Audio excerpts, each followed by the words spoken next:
Hi students, आप लोग I hope enjoy कर रहे होगे सीरीज। मैं डीके मिश्रा आप लोग के लिए जो प्लेटफॉर्म लेके आया हूं, मैं तभी अपने आप को सक्सेसफुल समझूंगा जब आप लोग को पसंद आएगा ये चीज और आप इससे बेनिफिट उठाओगे। मेरी आप लोग से रिक्वेस्ट भी होगी कि आप लोग मैक्सिमम बच्चों को बेनिफिट कराओ, अपने रिलेटिव्स को, दोस्तों को, बिकॉज ये जो प्लेटफॉर्म है ये तभी सक्सेसफुल होगा जब ज्यादातर लोग इसको फायदा उठाएंगे। और ये पूरा एक मुहिम है, अगर कोई बच्चा चाहे तो सिर्फ इससे भी पढ़ सकता है। मतलब हम लोग तो एक कोचिंग भी चलाते हैं, कोचिंग भी रन करते हैं, बट ये पर्पस, ये जो वीडियो बनाने का पर्पस है, इफ कोई चाहे इससे, अगर उसको कोई दिक्कत है फाइनेंशियली या आ नहीं सकता तो पूरा बेनिफिट उठा सकता है। ऐसा बिल्कुल नहीं है कि यहाँ पे हम कम पढ़ाते हैं वहाँ पे ज़्यादा, वहाँ का थोड़ा सा एनवायरनमेंट अलग हो जाता है, बस यही डिफरेंस है। थोड़ा वहाँ टाइम ज़्यादा होता है तो इंडिविजुअली टू वे कम्युनिकेशन होता है, यहाँ वन वे कम्युनिकेशन होता है। तो नेचुरली सबके एक फ़ायदे हैं, सबके एक नुकसान है, लेकिन मेरी पूरी कोशिश होगी कि अपने यूट्यूब के थ्रू मैं आप लोग तक पहुँचूँ, आप लोग का बेनिफिट कराऊँ। तो आज हम लोग, अभी तक इससे पहले हमने 3 पार्ट में पढ़ा है सेमीकंडक्टर, जिसमें पहले पार्ट में हमने पी टाइप और एन टाइप सेमीकंडक्टर डिस्कस किया, दूसरे में हमने पीएन जंक्शन डिस्कस किया, और तीसरे में हमने पीएन जंक्शन के स्पेशल डिवाइसेस देखे हैं। अब मैं आप लोगों को आज बताने वाला हूं junction transistor. It is really very very important, और ये इतना इंपॉर्टेंट है कि आपका ज्यादातर क्वेश्चन यहीं से आता है। तो ट्रांजिस्टर में बेसिकली हमने क्या पढ़ा है? P type and N type transistor पढ़ा है, 2 टाइप का पढ़ा है। तो इन्हीं 2 टाइप से हम लोग बनाएंगे, इन्हीं 2 टाइप से हम लोग बनाएंगे 2 जंक्शन। कैसे बनाएंगे देखो,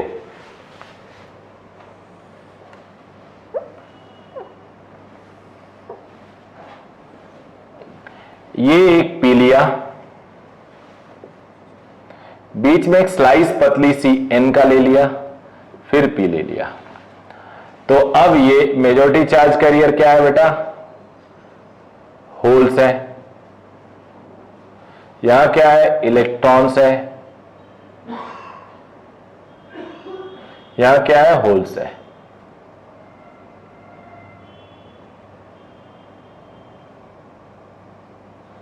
ये पीएन जंक्शन। अब यहां पे हमारे पास 3 पॉइंट मिले जिससे हमें इनपुट और आउटपुट लेना होगा। 3 पॉइंट, एक पी की तरफ, एक एन की तरफ, एक पी की तरफ। इन 3 पॉइंट में 2 के क्रॉस हम इनपुट दे सकते हैं और आउटपुट के लिए भी 2 चाहिए होगा, डिस्कस करेंगे। Majority charge carrier PNP transistor में क्या है? होल्स है।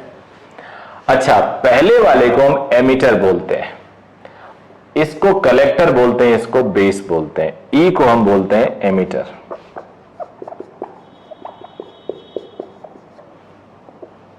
और ये हैविली डोप होता है, ज्यादा डोप किया जाता है, इसमें थिक होता है। ये लेस डोप्ड होता है, मॉडरेट डोप्ड होता है, और ये इसकी थिकनेस कम होती है, थिन होता है, और इसको हम कलेक्टर बोलते हैं। लेफ्ट साइड वाले को एमीटर, राइट साइड वाले को कलेक्टर बोलते हैं। ये भी मॉडरेट डोपिंग की जाती है। इसका सिंबल जो होता है वो ऐसा होता है। बेस को ऐसे बेस की तरह दिखा दो,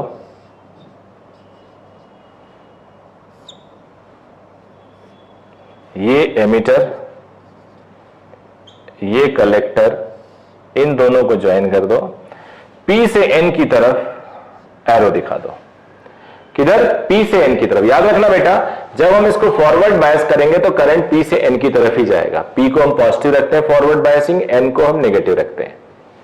ये रिवर्स बायस होता है। डिटेल बताऊंगा, बहुत डिटेल बताऊंगा, समझ में भी आएगा, मजा आएगा इसमें। बेसिक इलेक्ट्रिक सर्किट जैसा ही है कॉन्सेप्ट इसका, बेसिक इलेक्ट्रिक सर्किट जैसा ही है कॉन्सेप्ट इसका। ऐसे। अब जरा एनपीएन ट्रांजिस्टर देख लेते हैं।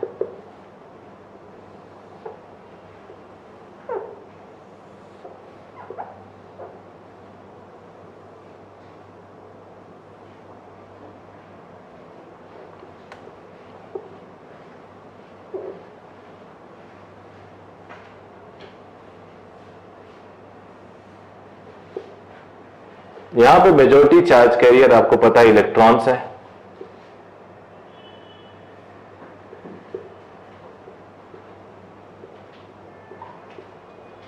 नेम यहां भी वैसे ही रखेंगे।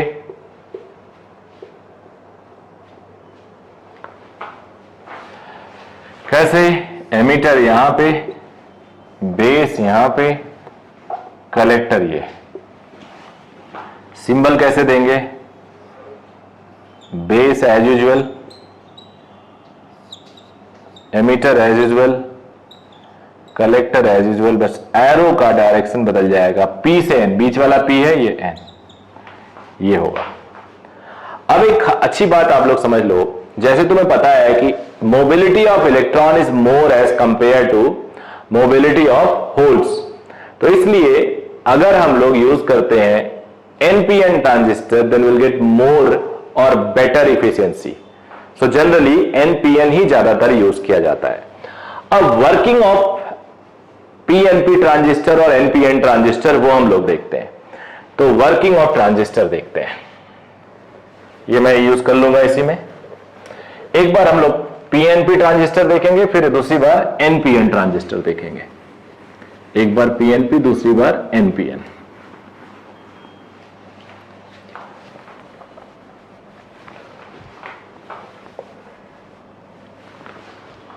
वर्किंग ऑफ ट्रांजिस्टर,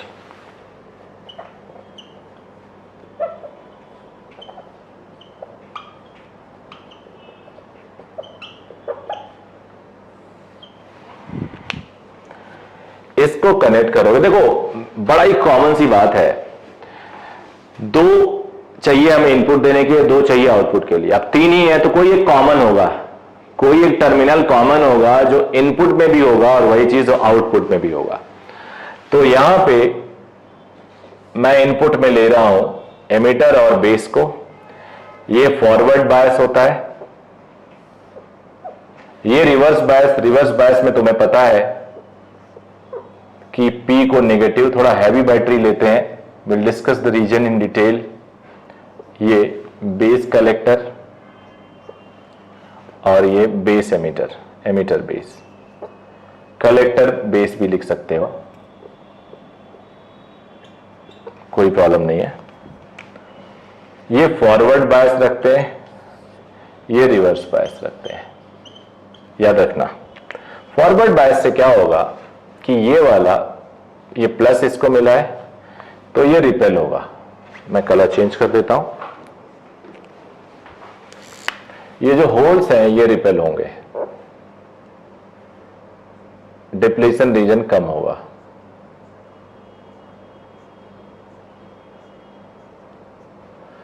ये वाले होल्स माइनस की तरफ अट्रैक्ट होंगे, इनका डिप्लीशन रीजन बढ़ेगा।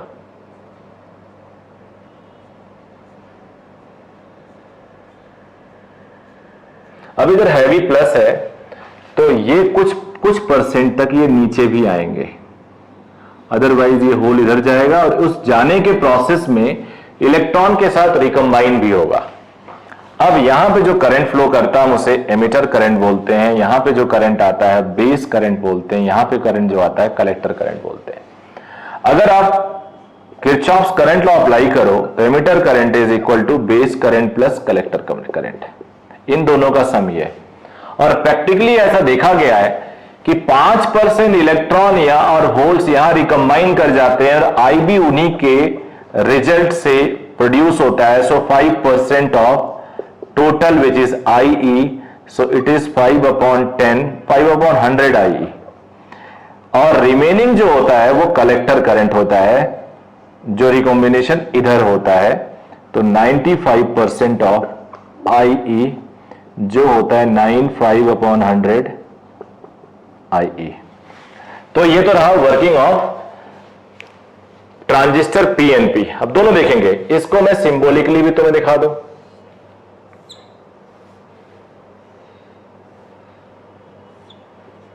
एमीटर बेस पीएनपी है तो P से N, P को पॉजिटिव रखना है हमें, N को नेगेटिव रखना है हमें। ये PN, P को यहां नेगेटिव रखना है। ये फॉरवर्ड बायस होता है, ये रिवर्स बायस होता है। याद रखना बेटा, थोड़ा हिंट दे देता हूं, करंट हमेशा एरो की तरफ फ्लो करता है। तो I B plus I C is equal to I E. अब आ जाते हैं एनपीएन ट्रांजिस्टर। अब लेते हैं एनपीएन ट्रांजिस्टर।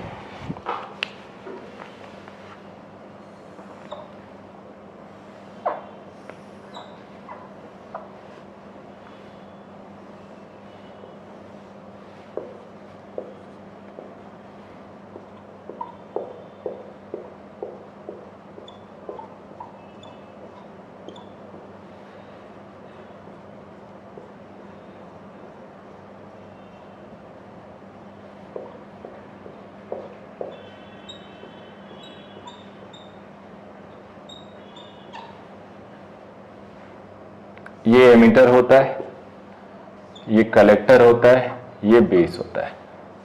अब इसको हमें फॉरवर्ड बायस करना है। तो फॉरवर्ड बायस करने के लिए एन को निगेटिव देना होगा। हमेशा एमीटर बेस फॉरवर्ड बायस होगा, ये रिवर्स बायस होगा, तो एन को पॉजिटिव देना होगा।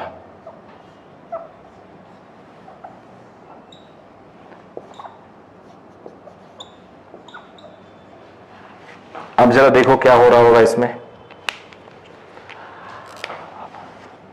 अब ये जो इलेक्ट्रॉन है ये रिपेल हो रहे होंगे माइनस से, और ये डिप्लीशन रीजन को कम कर रहे होंगे, फॉरवर्ड बायस है। कुछ इलेक्ट्रॉन यहां निकल के वापस चले जाएंगे, कुछ रिकंबाइन होंगे।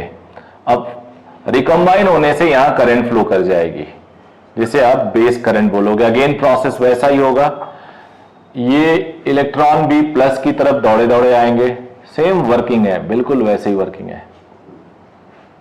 देखो खुद देखो, प्लस की तरफ वर्किंग करके आएंगे और ये फ्लो होगा आई सी। तो I B plus I C is equal to I E. अब अगर तुम चाहो तो इसको ड्रॉ कर लो इस सर्किट में भी।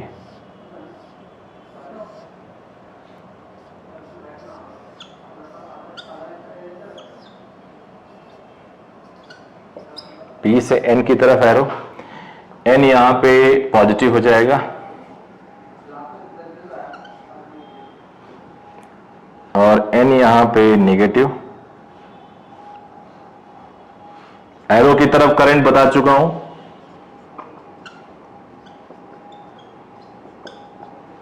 वही वाला कॉन्सेप्ट।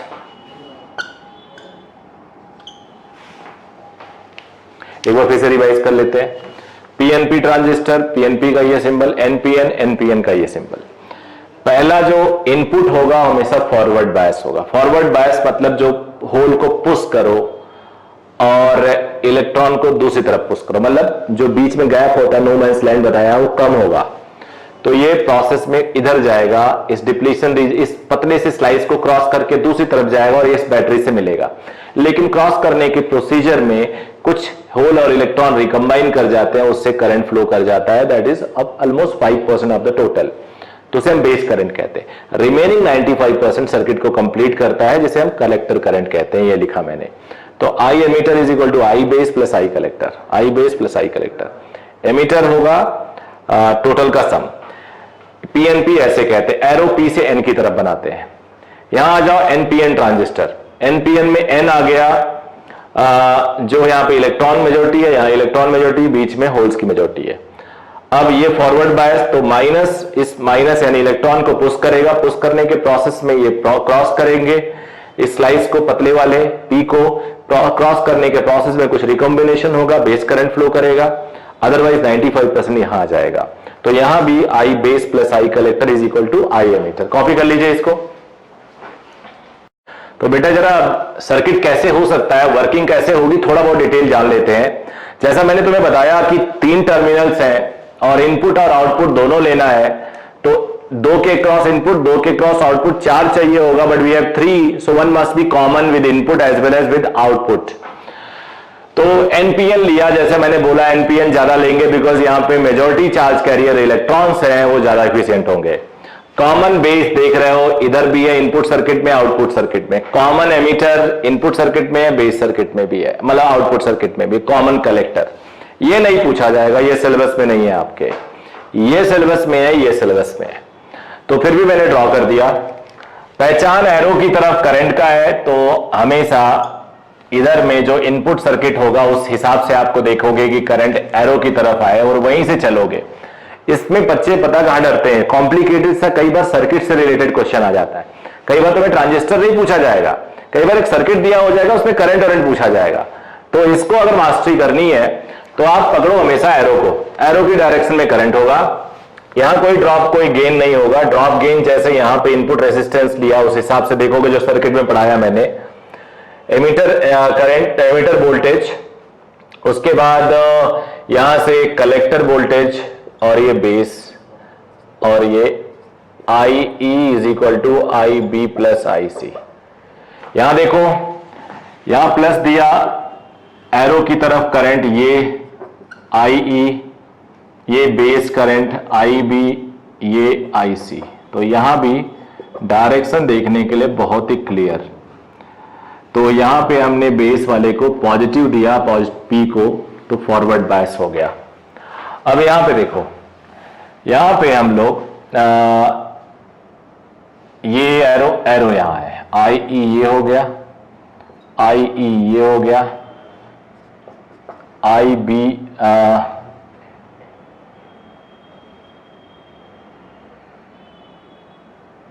आई बी ये उल्टा हो गया।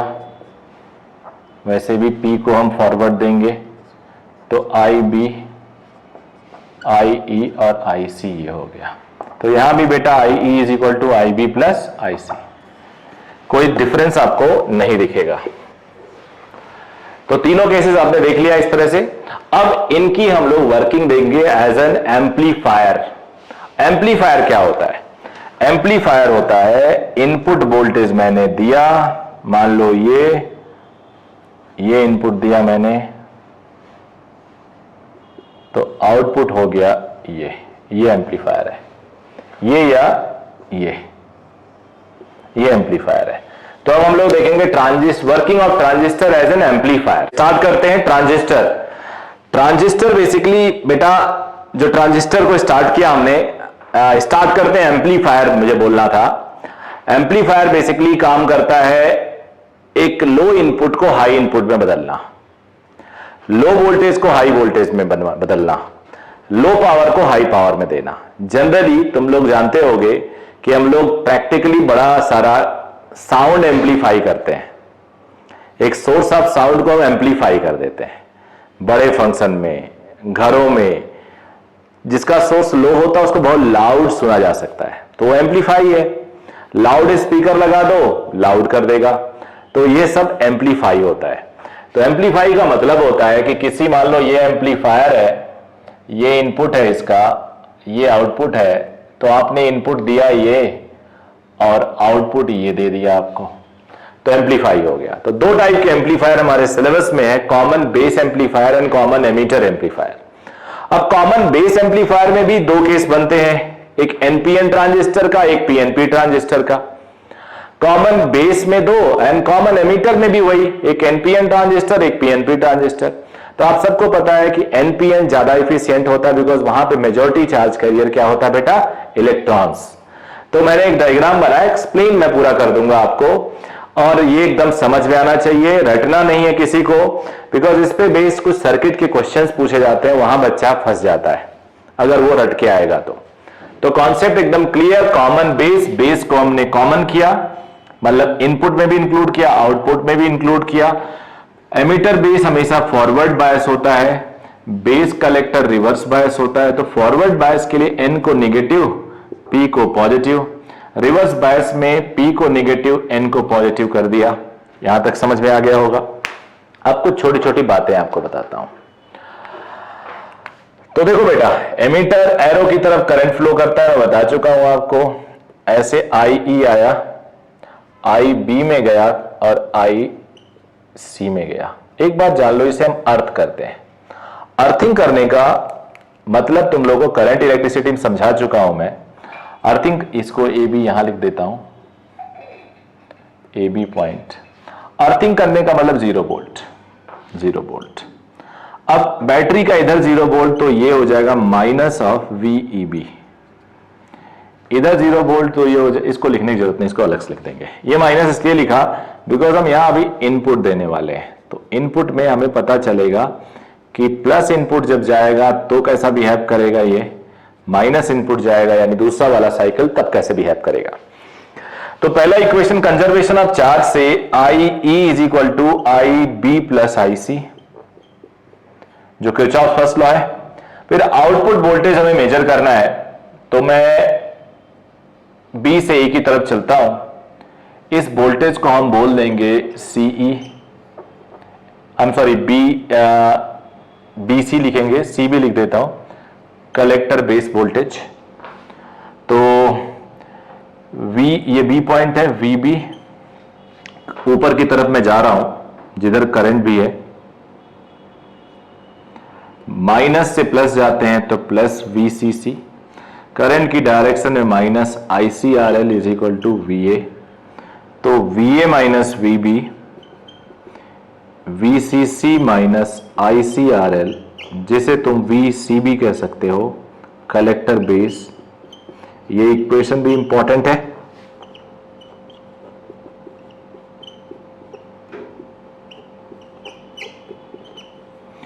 अब बहुत कुछ हम पता कर सकते हैं, बहुत कुछ पता कर सकते हैं। देखो कैसे, जब आपने प्लस इनपुट दिया तो उस टाइम ये जो वोल्टेज है उसने अपना माइनस उसके साथ दे दिया, अर्थिंग किया। देखो यहां पे वोल्टेज जो है वो माइनस है, प्लस माइनस होने से वोल्टेज लो हो गई। प्लस 10 बोल दिया, माइनस 5 आ गया, तो नेट तो 5 ही हुआ ना बेटा, तो वोल्टेज लो हो गई। लो वोल्टेज से एमीटर पे लो करंट, तो बिकॉज ऑफ दिस प्लस जब होगा, समझो यही एमीटर करंट डिक्रीज करेगा। अब एमीटर का ही 5% बेस है, 95% कलेक्टर है, तो बेस भी रिड्यूस हो, जब सोर्स रिड्यूस हो गया तो बेस भी रिड्यूस होगा उसका पार्ट, और कलेक्टर का भी करंट रिड्यूस होगा जो उसका पार्ट है। तो ICRL रिड्यूस हो गया, ये पार्ट रिड्यूस हो गया, VC नेट बड़ा दिखेगा, तो you'll get this output. It is not very efficient but बड़ा दिखेगा। When you bring this minus minus दोनों दोस्त जुड़ गए तो सेकेंड फेज में एमीटर करंट बढ़ गया। एमीटर करंट बढ़ने से इसके जो चमचे यानी इसके जो पार्ट्स थे वो भी बढ़ गए, B और C। IB बढ़ा, IC बढ़ा, IC बढ़ने से ये बढ़ गया, तो ये नेगेटिव पार्ट बढ़ गया, अगले फेज में तुम्हें बढ़ा हुआ नेगेटिव दिख गया। This is the working of amplifier of NPN common base. I hope clear हो गया होगा कॉन्सेप्ट। ऐसे ही अब आपको PNP आपको करना है, NPN मैंने बताया, PNP आपको करना है। यहां आ जाते हैं, कुछ गेन्स है, गेन्स वाला कितना बढ़ा आप मेजर कैसे करेंगे। करंट गेन में भी दो चीजें हम पढ़ते हैं, AC करंट गेन और DC current gain, alpha AC। Alpha AC जो होगा आप लोग कॉपी करो, जो अल्फा AC होगा बेटा वो होगा change, basically output upon input, तो change in output upon change in input, input emitter, I am sorry. तो देखो गेन नहीं बल्कि कम ही हो रहा है, 0.95 आएगा, 95% होता है या 100% होता है, तो यहां गेन नहीं हो रहा है, लेकिन फिर भी DC current gain,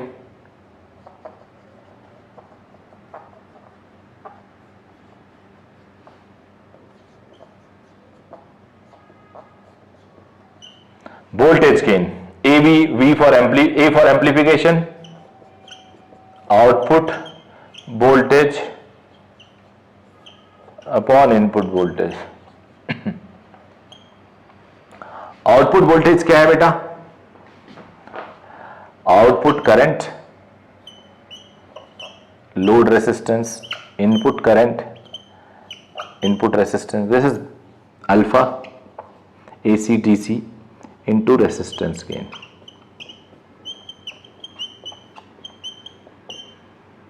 voltage gain is current gain into resistance gain।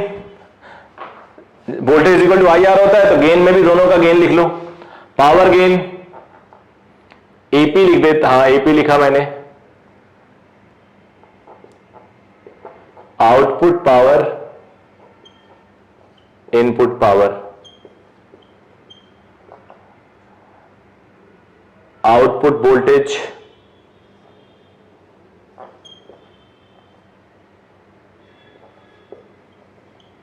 Upon input voltage into alpha. Because जो पावर होता है वी आई होता है, तो voltage gain current gain direct लिख सकता हूं। बिकॉज आउटपुट गेन में output voltage input voltage, output current input current, तो output voltage upon input voltage, voltage gain output current upon input current, current gain. तो ये हो गया A V into alpha, alpha या डेल्टा अल्फा। ए वी खुद क्या होता है अल्फा इंटू रेसिस्टेंस गेन, तो अल्फा एक ऑलरेडी है, तो इजी ही होता है, टफ नहीं होता। तो ये हो गया बेटा कॉमन बेस एम्पलीफायर, और वो भी कौन सा एनपीएन। अब क्या करना है आपको पीएनपी करना है। सर्किट में थोड़ी हेल्प कर देता हूं, चलो। पीएनपी में चेंज कहां आएगा, ये तो कॉपी कर लिया होगा, स्क्रीन को रोक के जहां जहां चेंज आएगा मैं बता देता हूं। सॉल्व आपको करना है।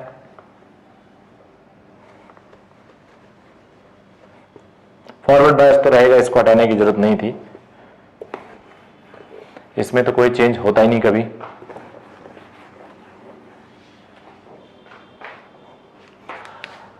अगर मैं पीएनपी लिखता हूं बी पार्ट,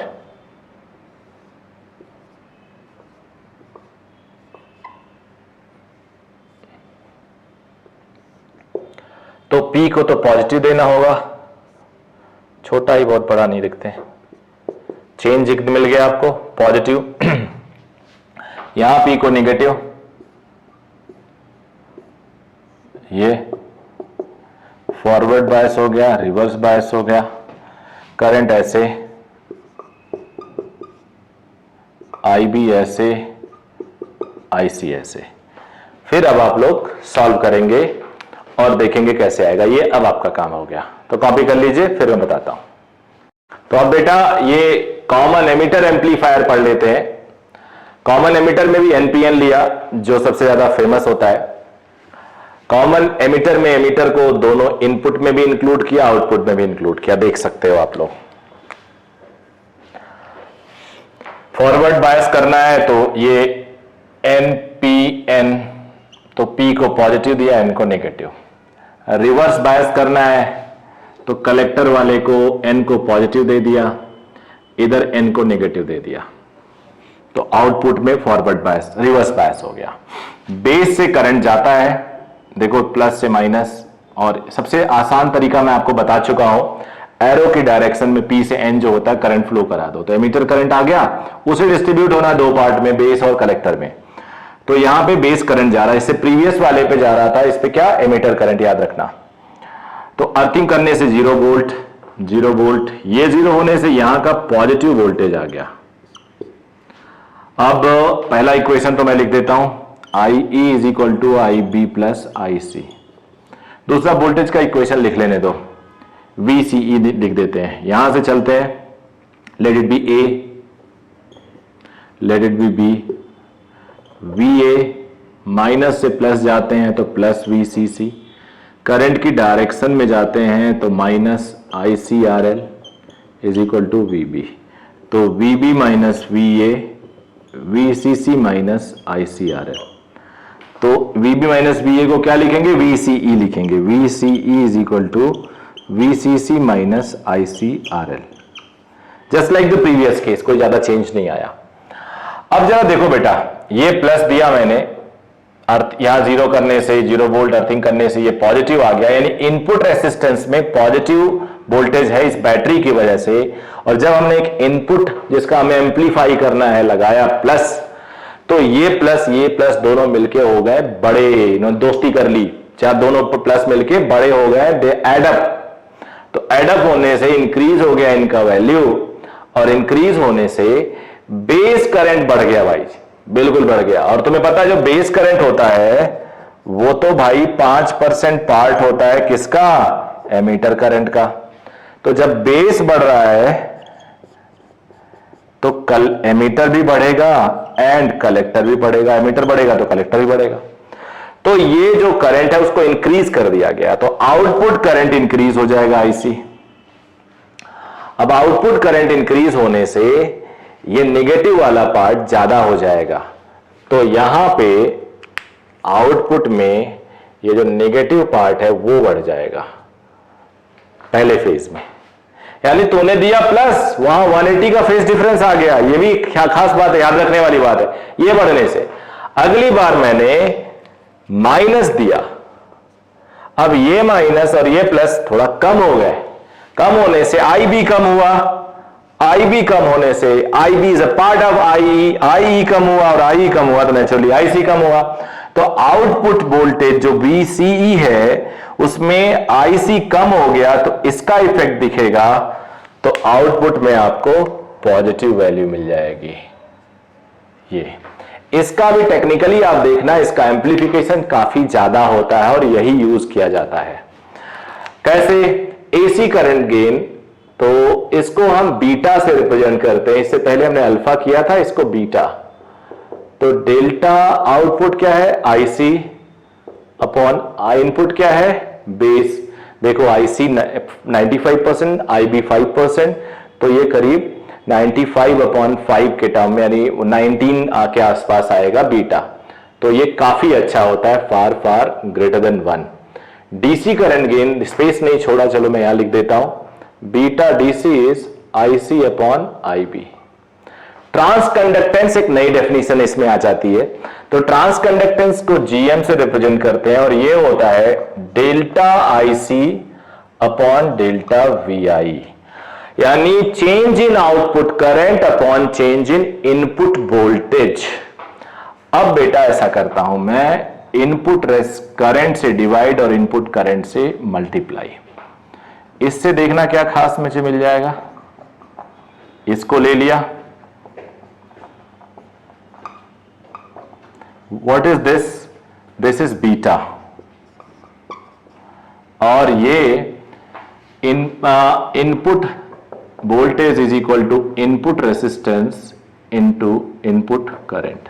तो input resistance is delta VI अपॉन डेल्टा IB, तो ये उल्टा है तो अपॉन उल्टा हो जाएगा, इनटू 1/R इनपुट। तो इसको मैं यहां लिख देता हूं, beta AC upon R input. याद रखना सब लोग।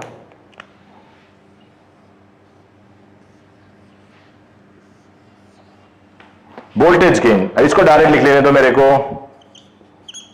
Current gain into resistance gain, power gain, current gain AC है, AC ही लेते हैं जल्दी, इनटू वोल्टेज गेन, जो ये हो जाएगा current gain square into resistance gain.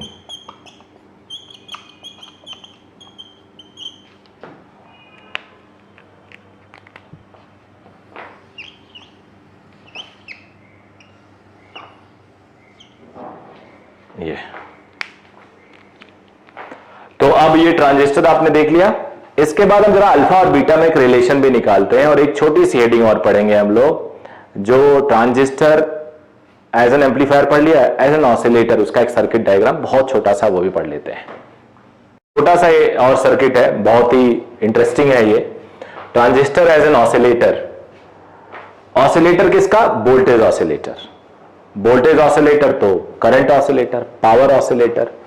Oscillating frequency half LI square is equal to half Q square by 2C, और I को dQ बाई dt लिख सकते हो, क्वाड्रेटिक बनेगा, सॉल्व करोगे तो हो जाएगा √1/LC। ये सॉल्व किया होगा आपने प्रीवियस क्लासेस में। अब होता क्या, जरा वर्किंग देख लेते हैं, बहुत ही इजी वर्किंग है। बेसिकली DC को ऑसिलेटिंग AC में कन्वर्ट कर रहे हैं हम लोग। जब हम स्विच क्लोज करेंगे तो सर्किट चालू हो जाएगा, इसके थ्रू यहां करंट आएगा। आपको पता है इनिशियली इंडक्टर क्या करता है, करंट को स्टॉप कर देता है।